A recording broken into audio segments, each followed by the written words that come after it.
Guys আমরা দুজন মনে সুখে বসে বসে গেম খেলতেছি, ঠিক ওই সময় আন্টি এসে হাজির। বলতেছে আর কত গেম খেলবা, এখন গাছ থেকে কিছু তেজপাতা পেরে এনে দাও। আর হাতে একটা ব্যাগ ধরিয়ে দিল। তারপর দুইজনে মিলে গাছ থেকে তেজপাতা পাড়ার জন্য যাচ্ছি। আর মুজাহিদ বলতেছে আজকে দেখুম এক ব্যাগের মধ্যে কয় ব্যাগ তেজপাতা ভরা যায়।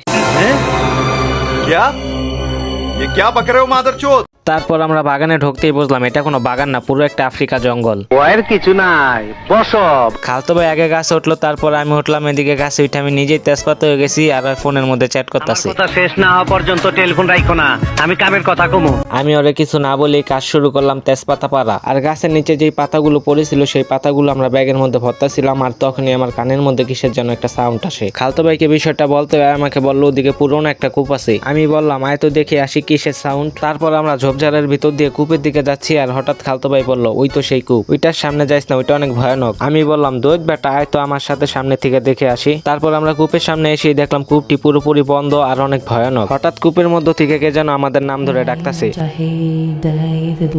ভালো করে তাকাতে আমরা যা দেখলাম, বিশ্বাস করেন গাইস এটা দেখার জন্য আমরা মোটেও প্রস্তুত ছিলাম না। बस हवा निकल गई।